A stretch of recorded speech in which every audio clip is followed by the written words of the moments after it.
Hi everyone, welcome to Mystery Diagnosis. Dara receives a distressing phone call from her sister in Idaho. Her sister's house unfortunately burned down, and Dara flew out to help her sift through the ashes. Dara spends a rough week with her sister going through the debris and then returns home. About 3 weeks later, she comes down with a cold, but doesn't give it too much thought. I just felt a little run down, and I thought maybe I had breathed in some smoke or some insulation. She began to have these flu-like symptoms: wheezing, coughing, headaches. It's nothing serious, probably just a bad cold, and suggests that she take an over-the-counter medication to settle her cough. But over the next few days, it's clear that the medication is not helping. For new people to the channel, the reason I don't show the video is copyright, and I would have to censor like surgeries and stuff like that. All my joints were starting to ache all the time. I was beginning to have headaches that were almost debilitating. I had a cough that was really deep and really hard. So I called my doctor back and I said, the medication isn't helping me because I'm actually feeling a little worse. I would cough so much that I'd wake my husband up, and I was worried about him not getting enough rest to go to work. So I decided that I would sleep on the couch downstairs. For days, Dara rarely leaves the couch and has absolutely no energy to do anything. I would go to work, she'd be on the couch. I'd come home, she'd be on the couch, watching TV or sleeping. And that was pretty much her life at that time. Then, 2 weeks after Dara first began feeling sick, things take a turn for the worse. She is awakened first thing in the morning by severe chest pains.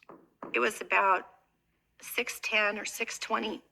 I woke up because I was kind of having a hard time getting enough air. My chest was tight. I was having a stabbing pain, like you wanted to just grab your chest, grip it. It hurt so bad. Dara decides to turn on the television in the hopes that it might lull her back to sleep. But 2 weeks later, the symptoms linger on, and Dara begins to feel worse than she's ever felt. I had a rattle and a deep whirling feeling inside my chest. I felt like I was slowly being suffocated. It got to the point where I could actually hear her breathing and wheezing. It sounded like blowing bubbles in a glass through a straw. It was very disturbing. Dara checks in with her doctor. My poor husband's trying to take care of 3 little kids and a sick wife and go to work and maintain a household. The only thing I looked forward to was laying there on the couch.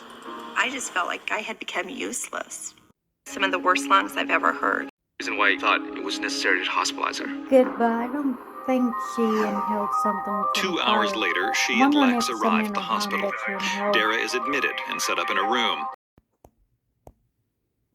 The respiratory therapist came in and put a mask on and put medication into it. You breathe in real deep, and the medication helps your lungs to expand so that you can breathe better. But a few minutes later, something goes very wrong. I was laying there trying to rest, and about 15 minutes later, my heart started racing.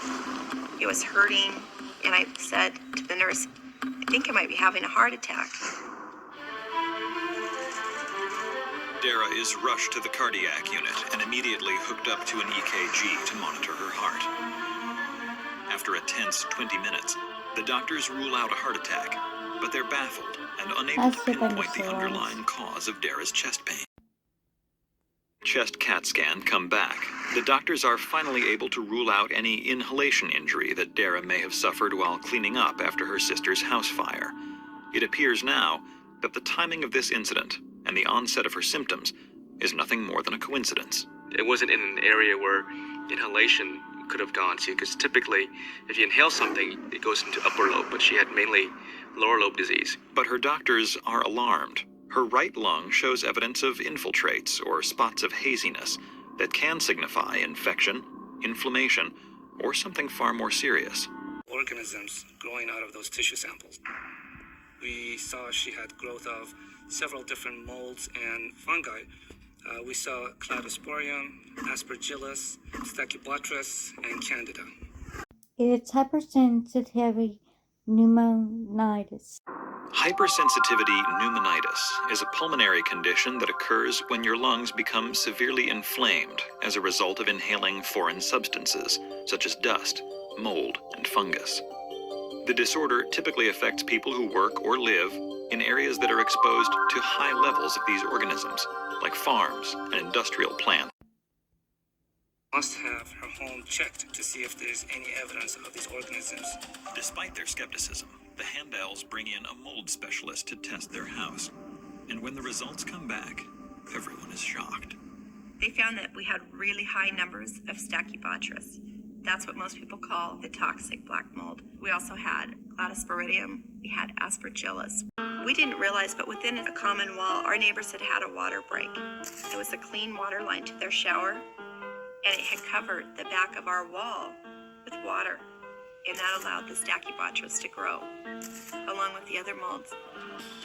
And the area of the wall with the most mold covering it? The family room, on the other side of the couch where Dara has parked herself the entire time she was sick. Poor thing. A few days later, she is released from the hospital, but they don't go home. Instead, they purchase a motorhome for the family to live in. Good idea. About 3 weeks later, Dara's condition begins to improve significantly. Today, 5 years after being diagnosed, Dara's still adjusting to the long-term effects of severe lung problems. Because of the level of exposure, her lungs have been changed permanently, but it's not to the point where she would actually require oxygen. But she does require to use inhalers and medications occasionally to help her with her symptoms. She'll never be 100%, and she still has hypersensitivity pneumonitis, which she'll have for the rest of her life. You have to move forward. And that's what we had to do. Or at least we knew what had made me sick. Thank you for watching. I'll see you next time.